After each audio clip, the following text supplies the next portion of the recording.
la tête du capitaine, Ibrahim Traoré a été posée sur, on va le dire ainsi, les jalons. Celle-ci a été proposée à 5 milliards de dollars, mais aussi l'insécurité des institutions au Burkina Faso. Il s'agissait pour les assaillants de corrompre des membres de l'armée burkinabé afin que ceux-ci commettent un coup d'État contre le capitaine Ibrahim Traoré, renverse les institutions ainsi que le pouvoir en place, mais définitivement qui en veut au Burkina Faso, mais aussi au capitaine Traoré qui se cache à nouveau derrière cette tentative de déstabilisation du pays, cette tentative de coup d'État. On rappelle que le vendredi 8 novembre dernier, les informations venant de la radio-télévision burkinabé ont fait état de ce que plusieurs mallettes contenant 5 milliards de dollars avaient été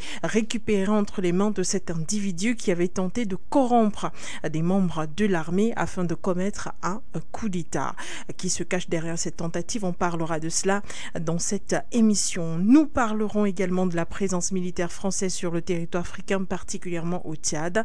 Le représentant ou alors l'envoyé spécial d'Emmanuel Macron déclarait il y a de cela quelques jours que le Tchad estimait que le partenariat entre N'Djamena et Paris était parfait concernant la présence militaire sur le terrain. Peu importe le nombre, l'essentiel est le résultat qui sera obtenu, peu importe le nombre de militaires. Et bien des déclarations aussi sur lesquelles nous reviendrons dans cette émission. Regard panafricain qui reçoit ce soir André Christelle Fanga. Vous êtes directeur de publication et analyste. Merci d'être là. Bonsoir et bienvenue.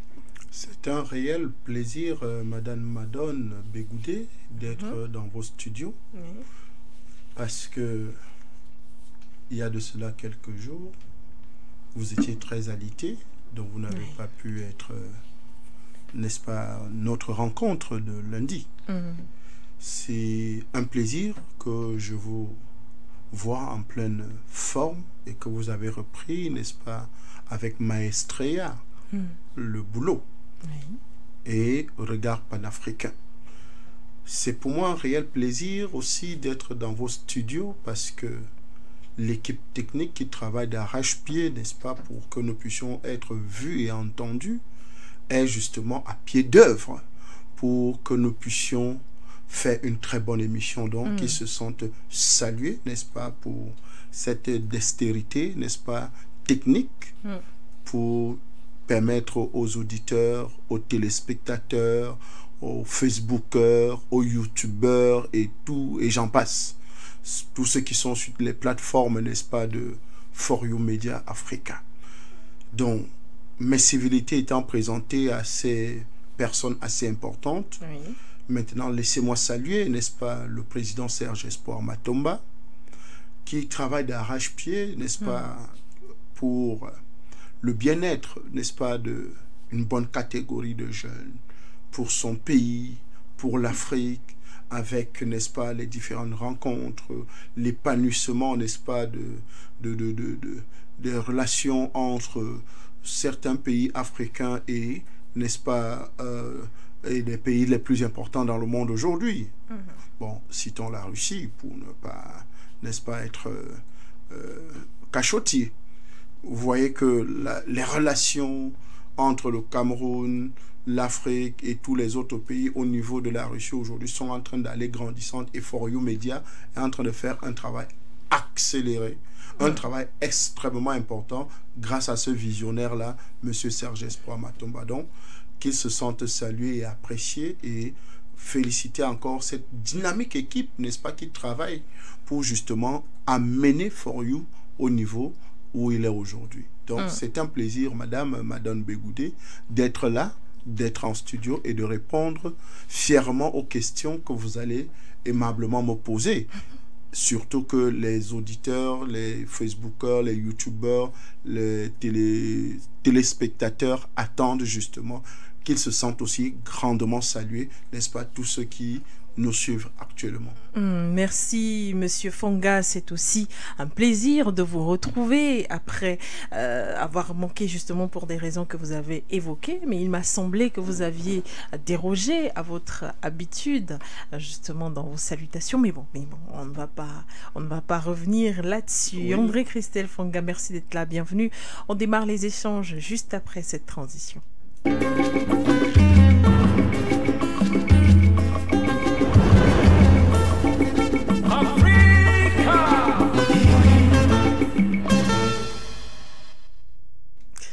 Nous parlons de l'actualité en Afrique, particulièrement dans cette émission ce soir, et nous démarrons en Afrique de l'Ouest avant de nous rendre en Afrique centrale parlant du Tchad. Nous sommes au Burkina Faso où le vendredi 8 novembre dernier, la télévision nationale faisait état de l'arrestation d'un individu en possession de 5 milliards de dollars en petites coupures dans plusieurs valises. Ces 5 milliards étaient proposés à plusieurs membres du corps d'armée travaillant avec le capitaine Ibrahim Traoré au fin d'intenter un coup d'État contre son pouvoir afin de le renverser, mais aussi de porter atteinte à sa vie. Derrière ce financement, il a été demandé au corps d'armée justement de jouer le jeu afin de mettre la main sur cet individu, pris finalement la main dans le sac. André Christelle Fonga, de prime abord, comment est-ce que vous recevez cette information, sachant qu'une énième tentative de coup d'État a été fomentée contre le président Ibrahim Traoré avec à la solde 5 milliards de dollars. C'est quand même la somme de toute une vie. Alors, Madame Madone, vous devez comprendre que pourquoi, en fait, la question que nous devons nous poser, pourquoi tant d'intérêt à vouloir déstabiliser le capitaine Ibrahim Traoré? Autant d'énergie, autant de moyens, autant de stratégies, autant de géostratégie, autant d'attaques, autant vraiment pour déstabiliser Ibrahim Traoré. Quand je préparais cette émission, j'étais en train de voir une ancienne vidéo. En fait, quelqu'un fait une vidéo de comparaison, n'est-ce pas, de la situation du Burkina Faso. Dans les années, n'est-ce pas, en Côte d'Ivoire, il y avait un vieux président qui avait déjà plus de 70 ans. À l'époque, c'était Houphouët-Boigny. Au Burkina Faso, il y avait un jeune capitaine qui était président de la République, Thomas Sankara. Il y avait au Mali, je crois, un colonel qui était à la tête de l'État. Aujourd'hui, le même scénario, c'est comme si ça est en train de se reproduire. C'est-à-dire la Côte d'Ivoire. Et c'est je rappelle que c'est ce vieux, n'est-ce pas, des années de Sankara, n'est-ce pas, qui a monté le coup pour justement assassiner, n'est-ce pas, Thomas Sankara. C'est-à-dire c'est la Côte d'Ivoire qui a travaillé pour la déstabilisation du pouvoir Sankara. Et c'est la même chose que nous sommes en train de revoir aujourd'hui, c'est-à-dire nous avons en Côte d'Ivoire un vieux président, M. Alassane Dramane Ouattara, à qui on a confié la mission, n'est-ce pas, de déstabiliser ou bien de tout faire pour chasser Ibrahim Traoré du pouvoir. Nous avons au Burkina Faso un jeune capitaine d'armée, président de la République. Nous avons au Niger et au Mali les militaires au pouvoir. Donc, c'est comme si l'histoire se répétait. Mais est-ce que l'histoire va se répéter de manière exacte? C'est-à-dire, hier, on a réussi à convaincre, n'est-ce pas, l'ami fidèle, n'est-ce pas, de M. Thomas Sankara, qui se nomme M. Blaise Compaoré, à l'assassiner, à le dégager du pouvoir. Est-ce que le même scénario va se produire? Les essais sont en train d'être faits parce que militairement, ils ont essayé, ça n'a pas marché. Ils ont essayé des déstabilisations avec le terrorisme, avec tous ces attaques, ça ne marche pas. Ils ont essayé de manière médiatique, ça ne marche pas. Maintenant, de manière financière, ils veulent essayer. C'est pour ça qu'on parle maintenant de 5 milliards. c'est 5 milliards de francs CFA ou bien 5 milliards de dollars? De dollars. De dollars? Mais c'est beaucoup. Effectivement. C'est une grosse somme d'argent. D'où on parle de plusieurs valises. Mais c'est même un budget c'est le budget de certains ministères dans certains non, pas pays. ministère, de certains États. Ah, d'accord. De presque même 5 États. 5 milliards de dollars. Vous dites bien 5 milliards de dollars. Pas 5 milliards de francs CFA. D'ailleurs, il y a des pays qui n'ont pas beaucoup d'argent comme ça. Bon, je ne veux pas en citer, mais parce qu'on nous a trompés avec le système français en nous faisant croire que non, c'est quand vous avez ces bouts de papier-là que vous êtes riche, que vous avez l'argent. Donc, on passe. Donc, vous voyez qu'on doit s'interroger à cela. Tu dis, mais qui peut mettre une telle somme pour voir Ibrahim Traoré être dégagé du pouvoir? L'individu au funeste décès découvre qu'il est dans la nasse. Trop tard. Il y a une très grande, n'est-ce pas, manœuvre pour voir la disparition de ce jeune capitaine-là. Et donc, l'histoire ne se répétera pas mot à mot. Ne se répétera pas dans le même giron, c'est-à-dire dans la même façon, dans le même procédé. Et donc, les France-Africains qui sont autour, en fait, dans les sous-régions, les complices, n'est-ce pas, de cette France-Afrique qui ne veut pas mourir, n'est-ce pas, les complices de M. Emmanuel Macron, le vrai président de la CEDEAO, parce que c'est lui le vrai président de la CEDEAO, ne veulent pas laisser, n'est-ce pas, les pays de l'AES sortir leur pays, en fait, devenir des modèles d'État. C'est-à-dire que leur économie se porte bien, l'armée se porte bien, les populations se portent bien. En fait, on ne veut pas que des États modèles naissent en Afrique. Et donc, il faut tout faire justement pour déstabiliser, n'est-ce pas, ces États-là. Et dans leur démarche, ils voient que c'est le Burkina Faso, n'est-ce pas, qui est peut-être le plus faible qu'on peut facilement atteindre avec des manipulations, n'est-ce pas, de tout genre. Et donc, la dernière recette, n'est-ce pas, qui vient de nous montrer, c'est justement cette somme d'argent colossale qu'ils ont voulu présenter à certains militaires pour faire ce coup d'État. Donc, vous comprenez que il y a beaucoup d'intérêts au Burkina Faso, il y a des intérêts géopolitiques, il y a des intérêts géostratégiques, il y a des intérêts économiques. Et ça, la France et ses complices, ses valets locaux, bien sûr, sont en train de travailler pour justement essayer d'arriver à leur fin, pour justement déstabiliser, n'est-ce pas, cet État-là et faire partie Ibrahim Traoré, ou l'assassiner, ou le faire partie du pouvoir. Merci André Christel pour cette première lecture. On rappelle que la même semaine, le Burkina Faso, à travers les autorités, bien sûr, a décidé de la radiation de plusieurs membres, justement, du corps de l'armée.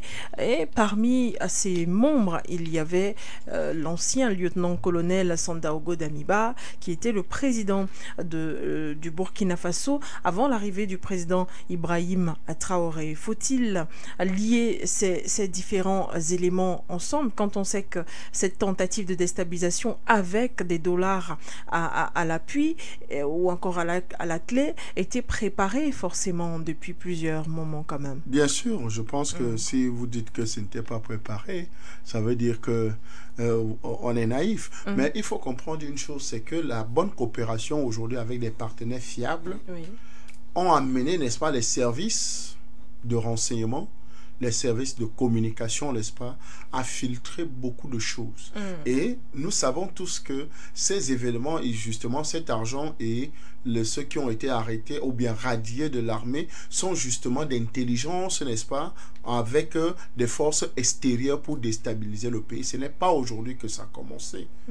Ça a commencé depuis le renversement, n'est-ce pas, de cet individu que je ne veux pas citer le nom, M. Damiba. Qui a commis l'une des fautes, à mon sens, d'une injure, de salissement de la mémoire de Thomas Isidore Noël Sankara. Parce que quand vous faites revenir M. Blaise Compaoré au pays, ça veut dire que vous insultez la mémoire, n'est-ce pas, de ce leader panafricain, nationaliste, n'est-ce pas, qui s'est battu et qui a donné sa vie pour son pays.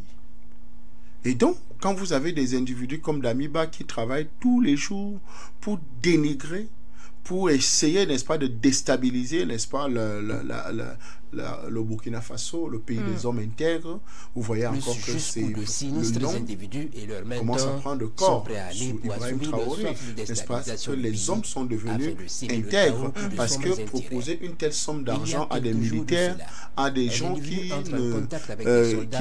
n'ont jamais vu le milliard avec leurs yeux, vous voyez un peu, leur proposer et qu'ils refusent. Et d'ailleurs, c'est ce monsieur qui a approché les militaires, n'est-ce pas, c'est les militaires qui l'ont arrêté, n'est-ce pas, et sont allés rendre compte à la haute hiérarchie, et finalement, tout le poteau rose a été découvert. Donc, ceux qui pensaient encore qu'ils pouvaient continuer à travailler, n'est-ce pas, pour déstabiliser le Burkina Faso se trompent.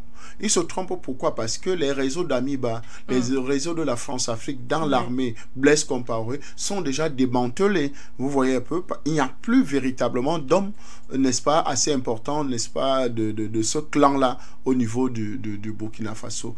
Il faut véritablement cette purge-là. Et je pense que ça a été une réaction tardive. L'exclusion, n'est-ce pas, la radiation, pardon. Oui. Parce que l'exclusion, on peut vous ramener, mais il a été radié. Donc, impossible de le ramener encore dans les forces avec les autres complices. Donc, je pense qu'aujourd'hui, c'est une décision qui vient un peu tardivement à mon sens. Parce que normalement, le jour qu'il a été renversé, n'est-ce pas, je crois que le lendemain, on devait le radier des forces armées parce que simplement, à faire venir Blaise Compaoré, c'est une grosse injure, c'est une moquerie, n'est-ce pas, aux victimes, n'est-ce pas, de cette barbarie, de cette méchanceté de M. Blaise Compaoré. Donc, simplement pour dire que Madame Madone, il y a du travail à faire au niveau du Burkina Faso. Il y a un travail de purge parce qu'il y a encore des poches de résistance qui ne sont pas forcément dans l'armée. Oui. Vous voyez un peu, parce qu'aujourd'hui, l'armée a démontré qu'elle est loyale à son leader, à son président, n'est-ce pas, à ce jeune capitaine-là. Et donc, il faut regarder maintenant ailleurs parce que l'ennemi ne dort pas. L'ennemi, n'est-ce pas, de notre Afrique ne dort pas. Il est là, toujours en train de travailler, il est là, toujours en train de réfléchir. Il réfléchit sur plusieurs décennies. Il peut réfléchir pour 20 ans, hein. Il peut réfléchir pour 10 ans, il peut réfléchir pour 30 ans. En fait, c'est ça la capacité de ces pays de colonisateurs. C'est de projeter, n'est-ce pas, le monde dans 10 ans, dans 20 ans, dans 30 ans. Qu'est-ce que ça va devenir? D'ailleurs, ce qui est en train de se réaliser aujourd'hui, n'est-ce pas, sur le continent africain a été pensé. C'est-à-dire, il fallait une Afrique sans les Africains. Oui. Ils ont pensé ça depuis des années 1900. Vous voyez un peu? Alors, aujourd'hui, vous voyez les résultats parce qu'ils ont installé, ils ont fait le construit de quelque chose, parce que construire, n'est-ce pas, la mémoire des Africains, c'est justement les préparer à une déchéance, n'est-ce pas, future. Et c'est ce qui a été fait. D'ailleurs, l'utilisation de la langue française est quelque chose, n'est-ce pas, qui contribue justement à cet abrutissement des pays africains. Parce que, surtout, bon, soi-disant francophones. Je voulais encore dire Afrique francophone alors qu'il n'y a pas d'Afrique francophone. Vous voyez un peu. Donc, vous voyez une aberration encore comme celle-là, où on vient appeler toute une partie du continent africain Afrique francophone, l'autre lusophone, l'autre anglo-saxon. Vous voyez des aberrations comme ça. Donc, on emprunte, n'est-ce pas, on prend, n'est-ce pas, une partie du Royaume-Uni, de la France et de tout ça, on nous envoie, on dit que nous, en fait, c'est une façon de dire, nous les appartenons.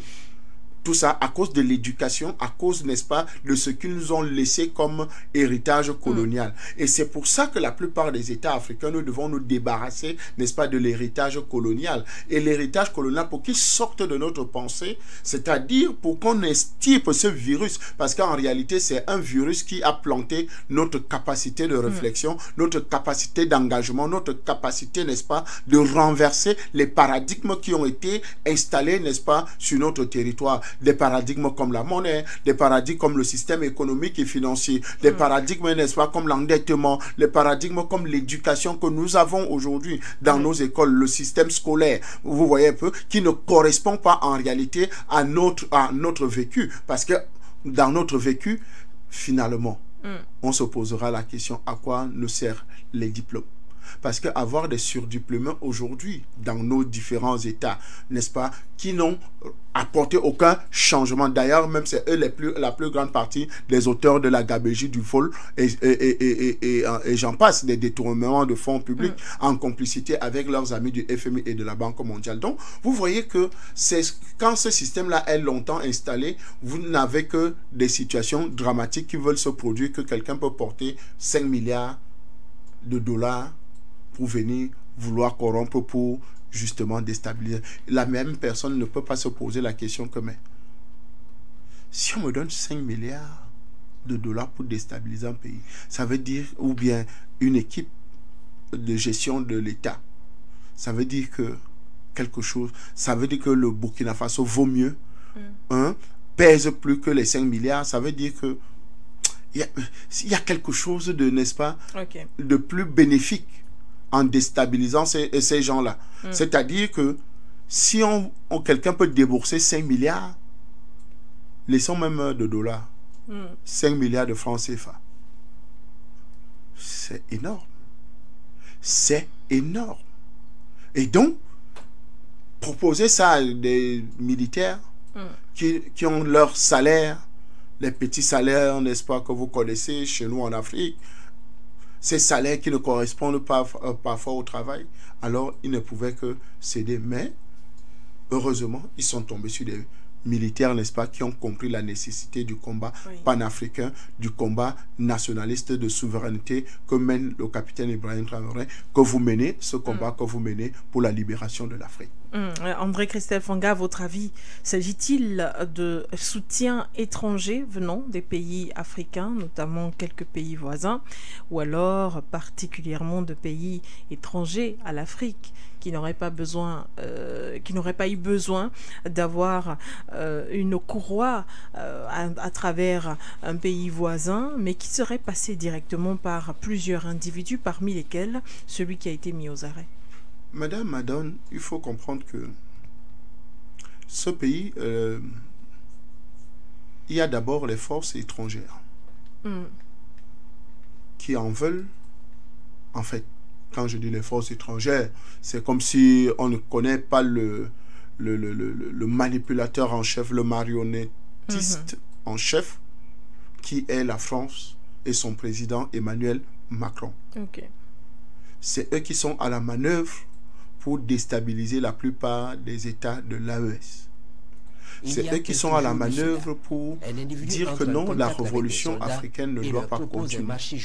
Et maintenant, il y a quelques valets locaux. Je voudrais vous rappeler que le Ghana, par exemple, loge des terroristes. Le Ghana de Nana Akufo-Addo. On s'étonne, n'est-ce pas, que comment se fait-il que M. Nana Akufo-Addo devienne subitement laquais de M. Macron. Il loge les terroristes, il les soigne, n'est-ce pas, au Ghana, et l'armée ghanéenne, n'est-ce pas, ne sécurise pas véritablement la frontière entre le Ghana et le Burkina Faso. Donc, vous voyez que cette zone, cette frontière est très riche. Et la plupart de ces rebelles terroristes, n'est-ce pas, qui sont logés dans cette zone-là, se payent dans l'exploitation, n'est-ce pas, de l'or qui doit normalement revenir à l'État burkinabé. Et donc, le Ghana aussi en profite, n'est-ce pas, en disant, ok, d'ailleurs même, il paraît qu'il y a un pacte de non-agression entre le Ghana et les terroristes. Et ce n'est pas nous, l'Afrique, qui l'avons dénoncé, c'est une agence anglaise. Oui. Vous voyez un peu, qui a dénoncé justement, en fait, qui avait fait cet article-là, qui a fait cet article-là en accusant directement, n'est-ce pas, l'État ghanéen de financer ou bien d'aider le terrorisme à déstabiliser le Burkina Faso. Maintenant, on vient de l'autre côté, il y a, par exemple, la Côte d'Ivoire. Ce n'est pas aujourd'hui que la Côte d'Ivoire est à la manœuvre pour déstabiliser, n'est-ce pas, le Burkina Faso et le jeune capitaine Ibrahim Traoré. On a vu avec des militaires ivoiriens qui ont traversé la frontière à un moment donné, mais qui ont été filmés. Et certains jeunes ont demandé, militaires burkinabés, leur ont demandé de rebourser chemin. Ils sont nombreux comme ça, des attaques comme ça, des incursions de l'armée, soi-disant armée ivoirienne, n'est-ce pas? Il y a des mercenaires qui ont été logés, n'est-ce pas, au niveau de la Côte d'Ivoire pour justement aller faire une expédition punitive, n'est-ce pas, contre le capitaine Ibrahim Traoré. Ça n'a pas marché. Il y a eu même des financements venant de Côte d'Ivoire direct, n'est-ce pas, pour justement déstabiliser, essayer de déstabiliser le Burkina Faso. Ça n'a pas marché. Aujourd'hui, nous avons par exemple le Togo. Le Togo qui loge, n'est-ce pas, je peux déjà le considérer comme un terroriste, M. Damiba. Vous voyez un peu ce terroriste-là qui, justement, assassin, qui veut déstabiliser le Burkina Faso et qui, le Togo, ne joue pas franc jeu parce que quand il fallait extrader certains Ivoiriens, n'est-ce pas, qui étaient condamnés ou bien qui étaient pourchassés par le régime sanguinaire de M. Alassane Dramane Ouattara, le Togo les a extradés, les a renvoyés dans leur pays, les a envoyés. Mais maintenant, quand le Burkina Faso est dans la logique, n'est-ce pas, en fait, vous voyez pourquoi la radiation était d'abord importante, parce que pour que maintenant ça facilite, n'est-ce pas, vous appelez ça quoi, l'extradition, n'est-ce pas, de M. Damiba pour être jugé et être condamné dans son pays. Et maintenant, on verra la réaction du Togo si justement elle va accepter l'extradition comme elle a accepté pour les Ivoiriens qui étaient en fuite, n'est-ce pas, au niveau du Togo. Donc, vous voyez que ces pays-là, ce conglomérat-là, sans compter le dormeur le président dormeur, qui dort à toutes les conférences. Vous parlez de quel président? Bola Tinubu. Ah, d'accord. Vous parlez du président nigérien. Oui, c'est un dormeur. Bien. Il dort à toutes les conférences. C'est quand il y a un petit bruit là qui sussaute. Qui est aussi, n'est-ce pas? Parce que tous ceux que vous voyez là, c'est des agents de la CIA. Monsieur Bola Tinubu est un agent de la CIA. Monsieur Alassane Dramane Ouattara est un agent de la CIA. Tous ces gens-là sont au service de l'impérialisme, sont au service des Occidentaux. Donc, ce n'est que normal qu'ils soient en coalition maintenant avec les forces extérieures, c'est-à-dire France, États-Unis, Angleterre et tout le reste là, pour vouloir déstabiliser, n'est-ce pas, le Burkina Faso et son jeune président. Donc, vous voyez que ces jonctions de force-là, ils n'arrivent même pas à déstabiliser parce qu'en réalité, le peuple burkinabé a compris les enjeux et donc se mobilise jour et nuit pour justement veiller, n'est-ce pas, sur la sécurité, des Burkinabés et de deux, n'est-ce pas, du capitaine Ibrahim Traoré. Donc, ce n'est que normal que l'adversaire veille, essaye de déstabiliser cet État, mais ça ne marchera pas. Ça ne marchera pas, selon vous. André Christelle Fanga, est-ce que ce n'est pas aussi une façon de tirer, de sonner l'alarme ou encore l'alerte au Burkina Faso en mettant l'accent sur la sécurité qui peut-être pourrait être entachée par des soupçons de déloyauté, par exemple au sein de l'armée, même si on a constaté par ce geste une loyauté sans faille, non seulement au pouvoir en place dirigé par le capitaine Ibrahim Traoré, mais aussi en cette lettre de noblesse ou encore en ce que revêt le caractère du militaire, être loyal, protéger coûte que vaille les autorités du pays, les populations et les institutions. N'est-ce pas une façon aussi d'attirer l'attention ou bien un prétexte pour attirer l'attention du capitaine Ibrahim Traoré en ce qui concerne la sécurité nationale? Bien sûr, je pense qu'aujourd'hui, ils sont très conscients par rapport à cela. Oui. Parce qu'aujourd'hui, nous savons tous que ils ne sont pas regardés au niveau, n'est-ce pas, sous-régional avec un bon œil, ou bien au niveau international, c'est-à-dire des pays colonisateurs. Ils sont justement dans une logique que il faut tout faire pour saper le moral, et c'est pour ça que vous avez vu le travail de communication, n'est-ce pas, qui a été mis en place. Heureusement aussi qu'il y a eu du répondant au niveau du Burkina Faso, et même au Mali et au Niger, c'est-à-dire en suspendant certains médias, n'est-ce pas, qui communiquaient, parce que tous les instruments de la guerre ont été installés. La déstabilisation d'un État ne commence pas par les armes. Ça commence par l'information. Ça continue avec les ONG. Ça continue avec les partenariats. Ça continue avec les diplomaties. Ça continue avec plein d'éléments avant maintenant d'arriver au seuil de la déstabilisation armée elle-même. Donc, je pense qu'aujourd'hui, tous ces éléments-là ont été mis à contribution pour déstabiliser le Burkina Faso. Et donc, les autorités, n'est-ce pas, du Burkina Faso actuel sont conscients que la sécurité nationale, n'est-ce pas, la sûreté nationale, n'est-ce pas, est en danger. Et donc, il faut travailler davantage, n'est-ce pas, avec symbiose avec les populations, comme ils le font déjà avec les VDP et tout et tout. Rappelez-vous de la dernière réaction d'Ibrahim Traoré par rapport aux pilotes, n'est-ce pas, qui ont dit qu'ils font grève. Il les a dit qu'ils vont travailler de gré ou de force. On vient d'acheter des avions.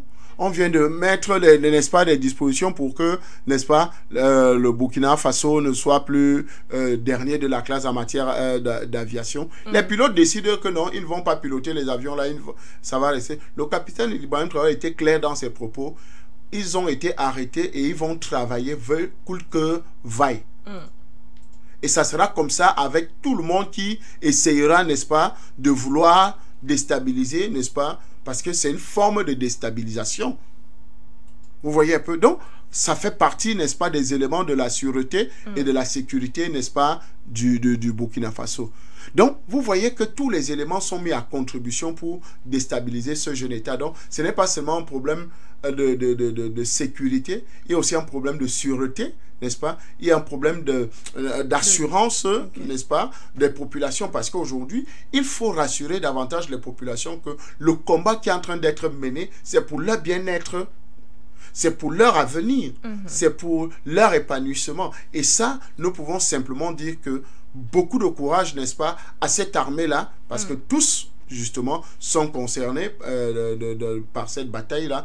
Et Dieu merci, les peuples, n'est-ce pas, ont compris aussi la nécessité d'apporter, n'est-ce pas, des éléments nécessaires pour lutter contre le terrorisme, le djihadisme, n'est-ce pas, contre ces incursions, contre, n'est-ce pas, ces complicités internes et externes qui veulent mettre le Burkina Faso à feu et à sang.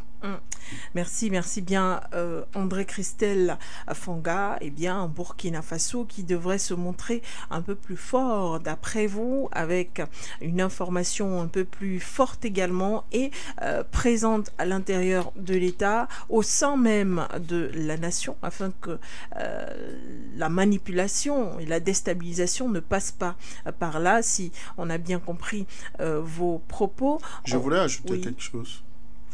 Il faut beaucoup communiquer. Je pense que le capitaine Ibrahim Traoré en fait déjà. Mais ce n'est pas suffisant.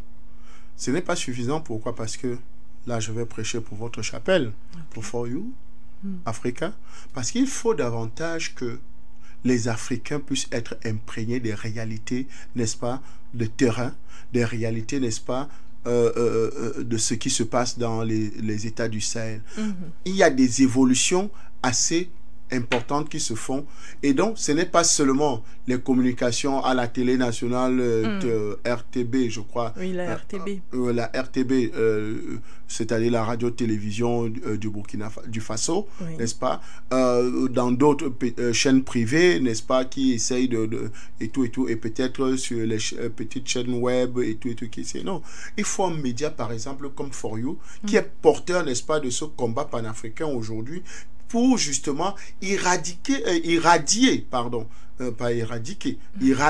c'est-à-dire arroser, n'est-ce pas, le Burkina Faso, les États de l'Est et toute l'Afrique, n'est-ce pas, même au-delà de l'Afrique, n'est-ce pas, des informations vraies, des informations crédibles, n'est-ce pas, pour tout le reste du monde. Parce que parfois, quand une information passe à RTB, vous n'êtes pas au courant.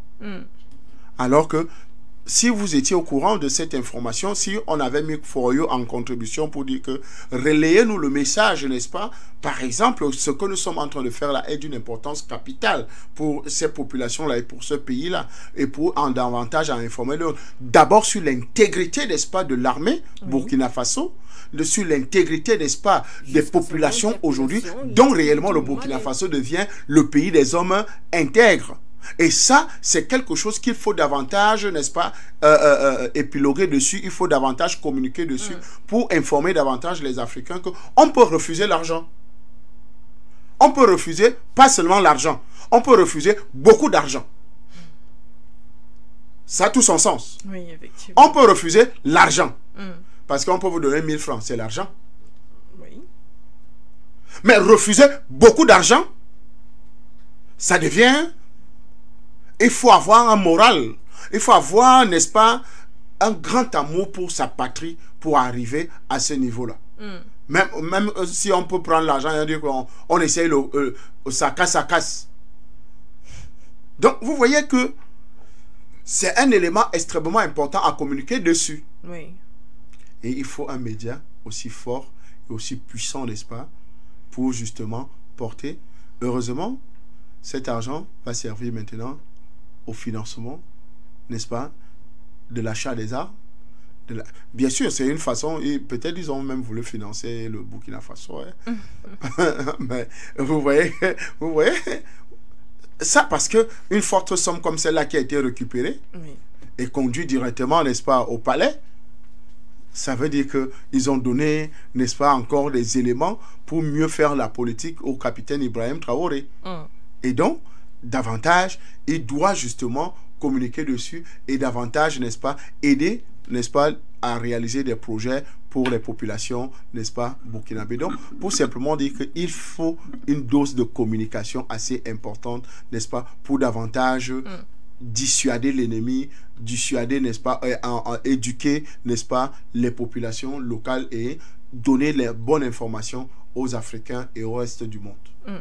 Merci André-Christelle Fonga. Avec les quelques minutes qu'il nous restent, nous allons parler de l'actualité en Afrique centrale, notamment le Tchad, avec cette présence militaire française sur le territoire africain.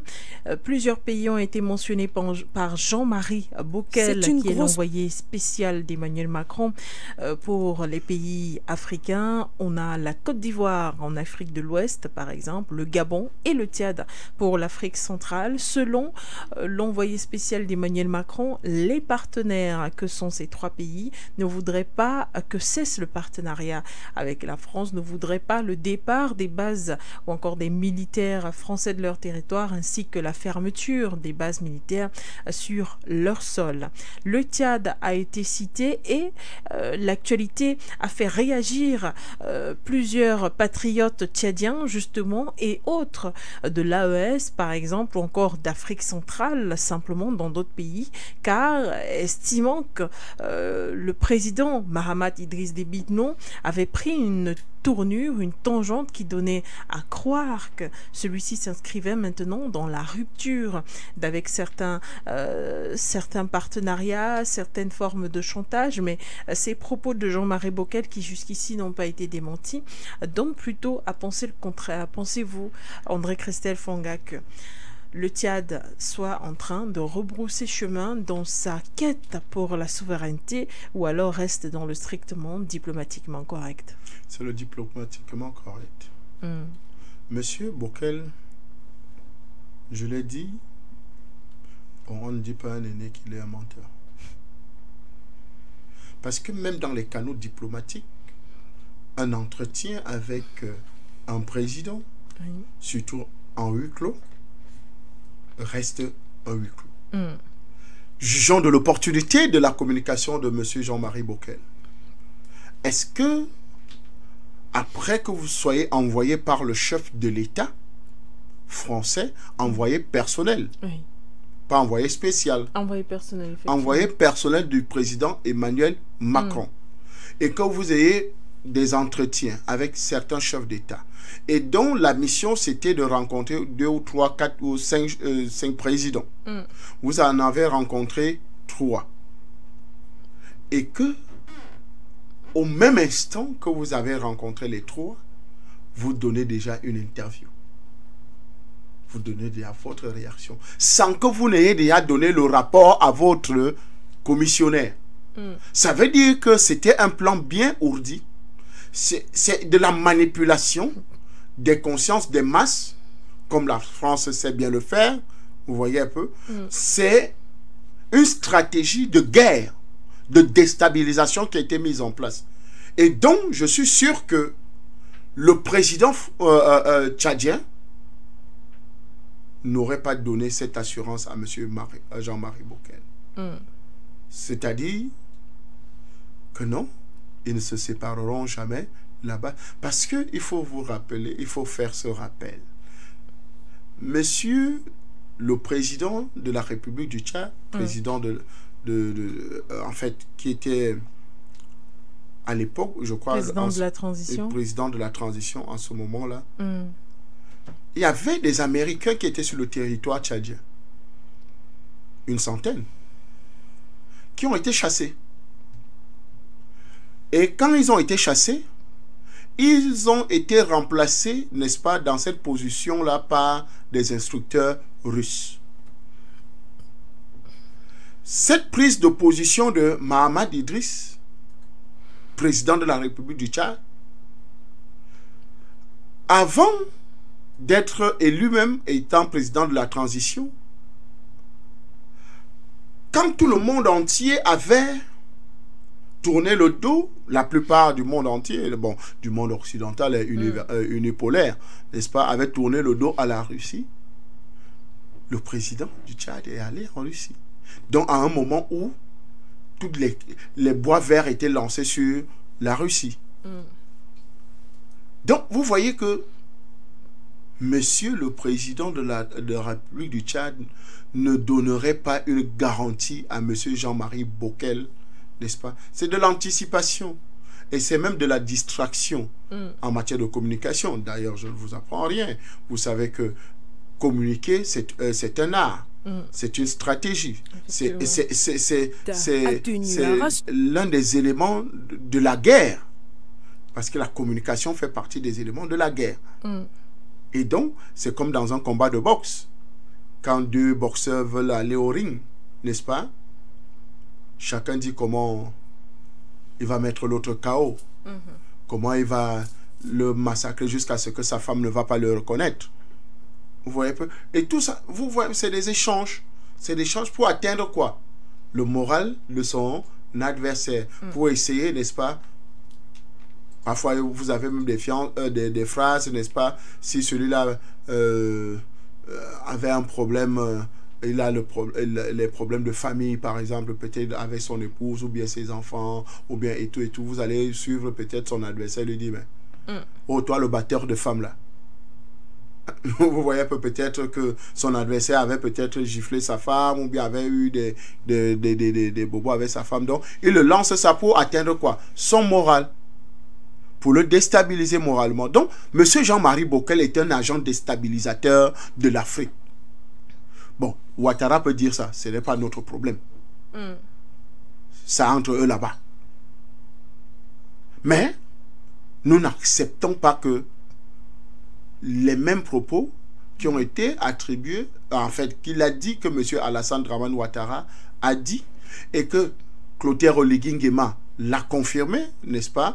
Et que le président du Tchad aussi l'a donné des garanties. Donc vous voyez que c'est une grosse arnaque, une grosse manipulation pour essayer de faire croire, n'est-ce pas, en ce moment très difficile du Tchad. Parce que le Tchad est dans l'opération Ascanit aujourd'hui, parce qu'ils ont été attaqués par Boko Haram. Donc vous ne pouvez pas communiquer de cette façon. En fait, c'est le Tchad qui est visé dans cette déstabilisation-là. Est-ce que je vous entends parfaitement, André Christelle Fonga, mais est-ce qu'il n'y a pas aujourd'hui des possibilités justement que le Tchad se retrouve dans une situation, on ne va pas dire de non-retour, mais une situation ambiguë, une situation difficile. Là, justement, vous avez convoqué un événement important, c'est cette attaque qui a eu lieu en fin de mois d'octobre sur le territoire tchadien, notamment le 27 octobre dernier, et qui a fait une quarantaine de morts au sein de l'armée tchadienne. Est-ce que le président Mahamat Déby ne serait pas aujourd'hui face à un dilemme, dire non ou alors regarder la réalité du terrain? Il y a cette possibilité, il y a aussi cette déclaration qui a été faite par Jean-Marie Bockel, qui l'attribue d'ailleurs à Mahamat Idriss Déby Itno, le général du Tchad, c'est que celui-ci aurait rassuré les Français en disant peu importe aujourd'hui le nombre de soldats qu'il y aura sur le territoire tchadien, l'important sera le résultat que nous pourrons obtenir ensemble sur le terrain. On rappelle que toutes ces mesures concernant le nombre de soldats sont inscrites dans le contexte dans lequel la France disait proposer à l'Afrique un nouveau partenariat, un partenariat taillé à la demande des pays africains. Alors où il y avait 1000 soldats, on va en laisser 700, où il y en avait 700, on va en laisser 450, où il y en avait 450, on réduit à 100, par exemple, sur les différents territoires comme le Sénégal, la Côte d'Ivoire, le Tchad ou encore le Gabon. Madame Madone,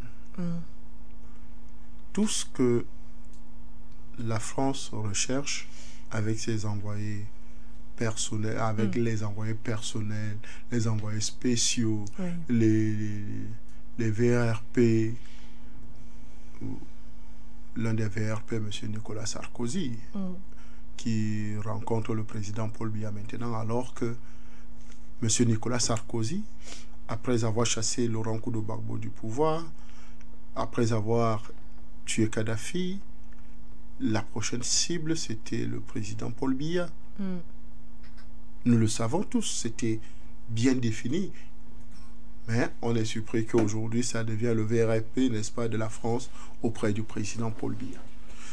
Madame Madone, quand je prends cet exemple, c'est pour dire que la France ne va pas arrêter d'utiliser les stratégies pour déstabiliser, n'est-ce pas, les États africains, surtout ceux d'expression francophone. Ils vont mettre tout en œuvre pour justement déstabiliser, et surtout, je dis bien surtout le Tchad. Parce que le Tchad aujourd'hui est dans une logique et dans une longueur que la France parfois ne maîtrise pas grand-chose. Et donc, pour jeter un peu de discrédit, n'est-ce pas, à cet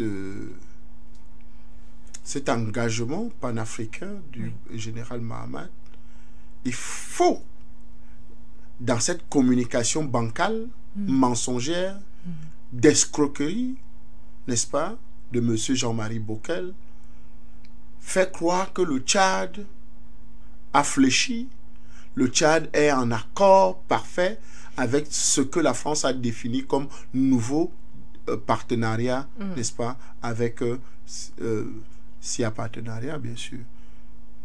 D'ailleurs, même, faisons un peu de bilan. Le partenariat avec la France, ça produit quel résultat? Les soldats tchadiens sont toujours tués par Boko Haram. Voilà. Le père, le maréchal Déby, n'est-ce pas, a été tué par les soi-disant FARC.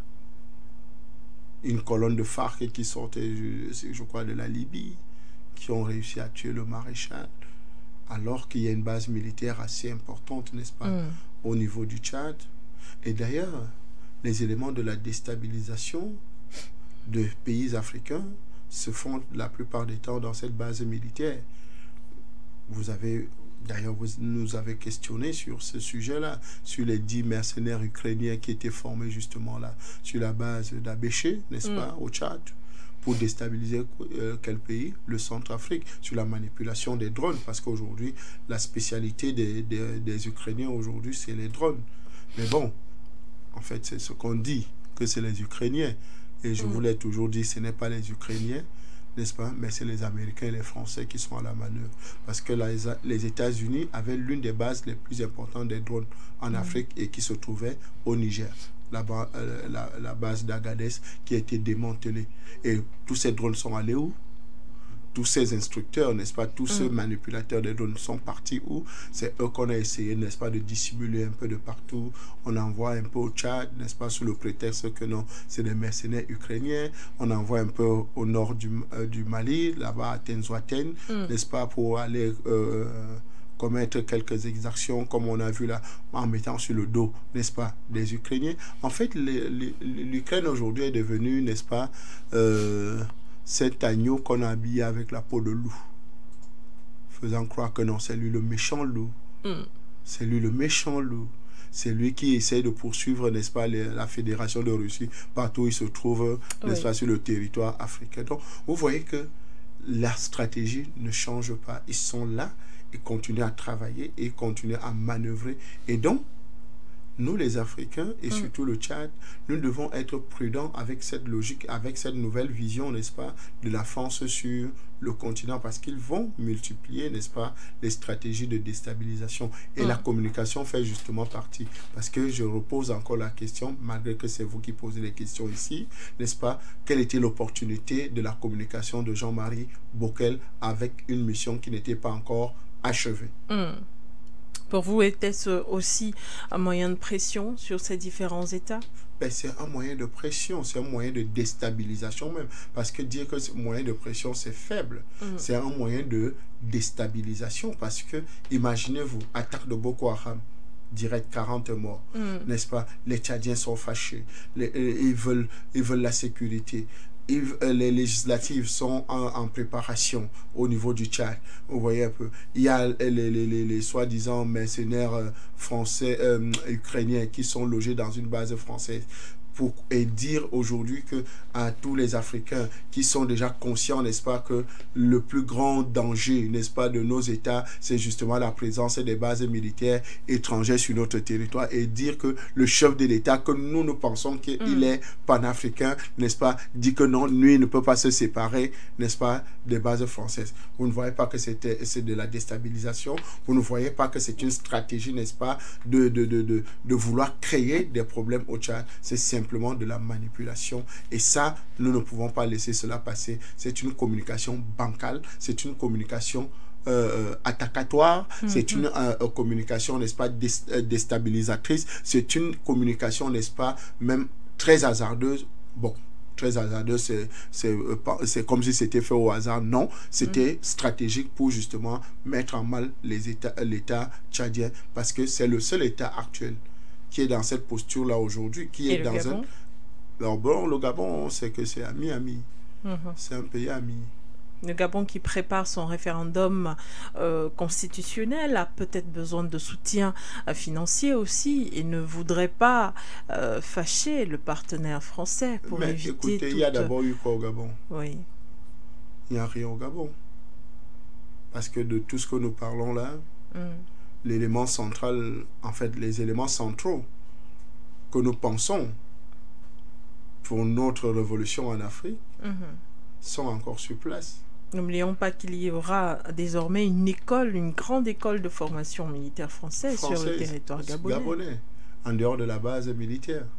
Donc vous voyez que Ami continue. Il est donc possible que ces propos aient été tenus quand même par le président gabonais. Je dis bien que c'est possible. Je dis bien c'est possible.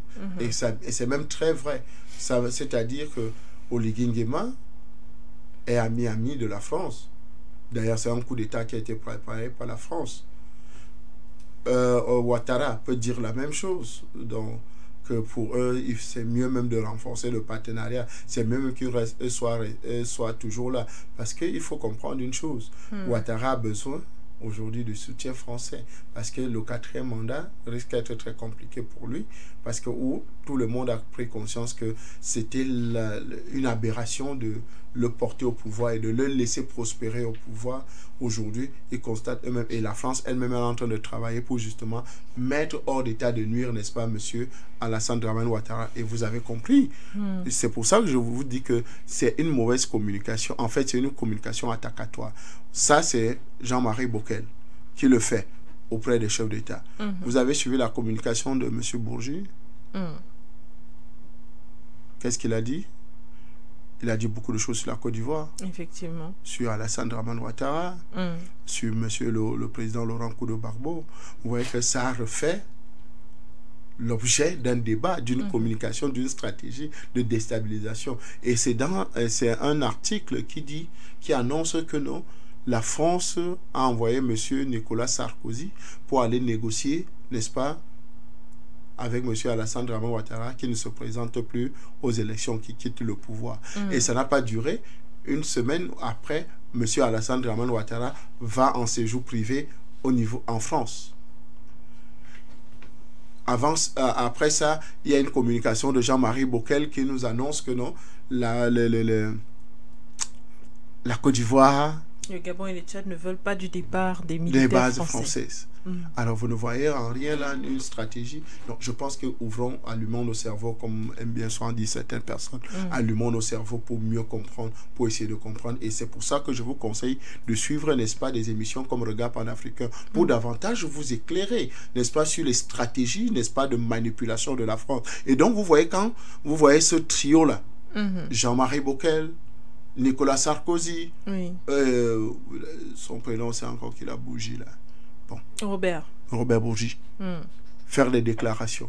Et vous voyez que ça a permis, ça a donné la voix au président Laurent Gbagbo de faire une interview. Malgré que là où il a fait l'interview, bon, passons, c'est une légère digression. Ce n'est pas un problème, mais bon, passons. C'est mieux, oui. C'est mieux, parce que je ne veux pas dire autre chose là-bas. Pour dire que ça a fait sortir le président Laurent Gbagbo, n'est-ce pas, de sa réserve, ou bien de... Vous voyez, ça l'a fait sortir, et ça l'a amené à communiquer.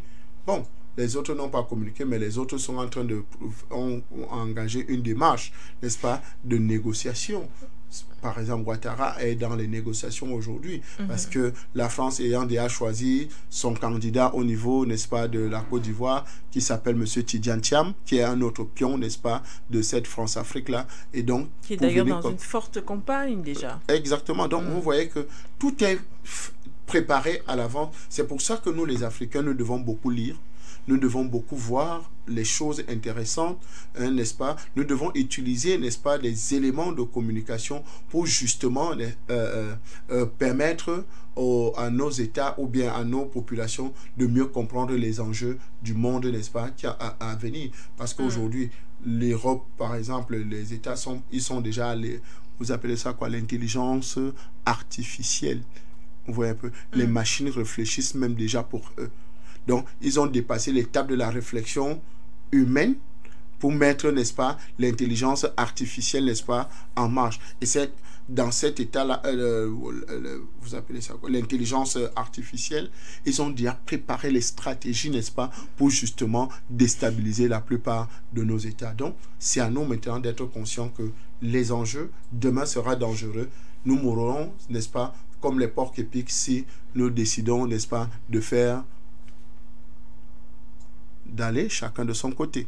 Encore ces fameux porcs épiques dans cette émission. Je suis africain. Regard en Afrique.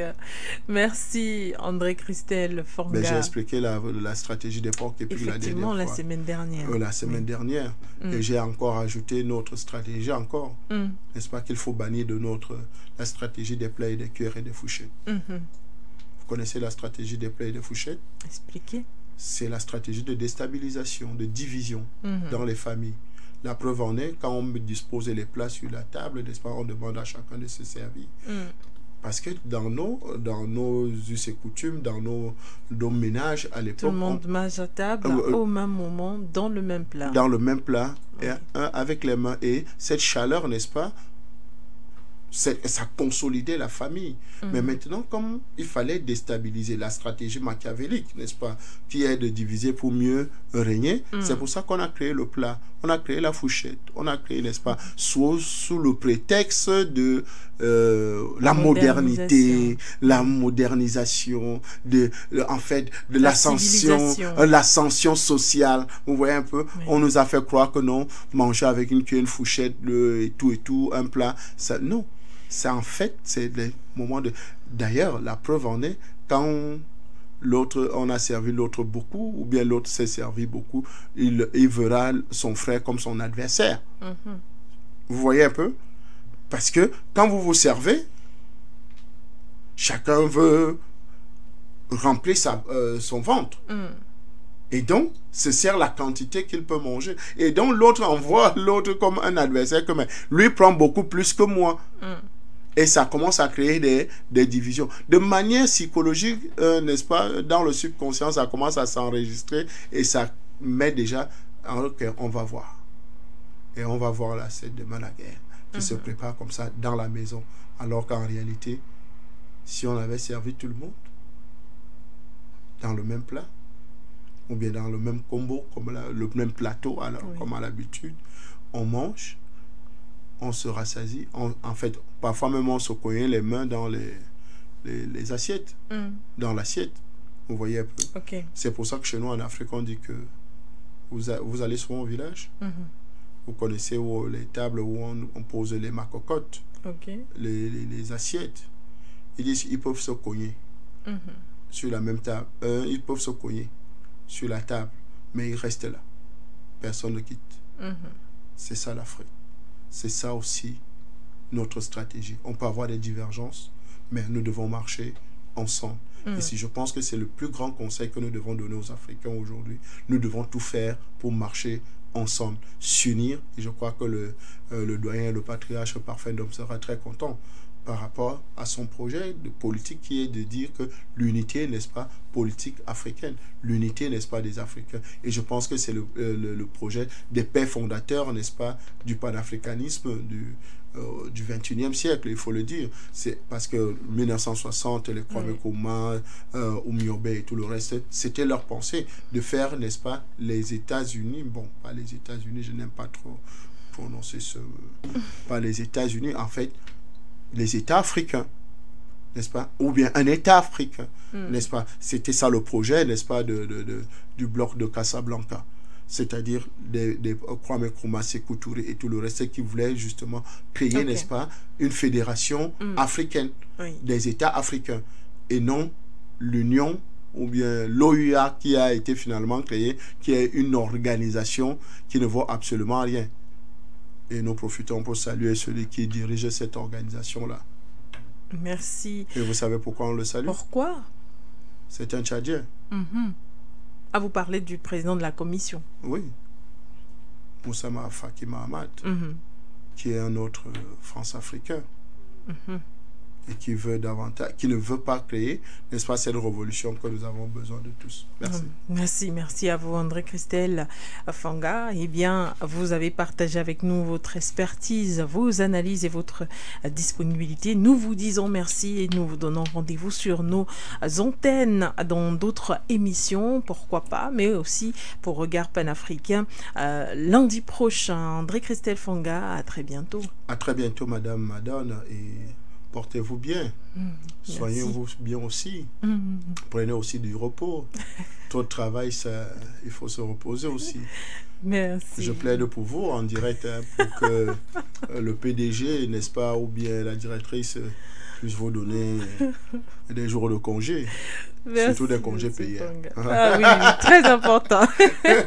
Merci, monsieur Fanga, pour ce plaidoyer pour ma petite personne. Allez, Regard Panafricain, c'est terminé. C'est toujours une belle ambiance avec vous le lundi dans le cadre de ce programme. On va remercier également Martin Kelly qui était à la mise en onde de cette émission. Merci d'avoir été des nôtres. Vous qui nous avez regardés et écoutés à travers nos différentes plateformes For You Media Africa, notre média radio, For You Radio 96.3 FM ou encore à travers vos petits écrans sur For You Télévision. Restez en compagnie de notre média car l'information et les programmes se poursuivent.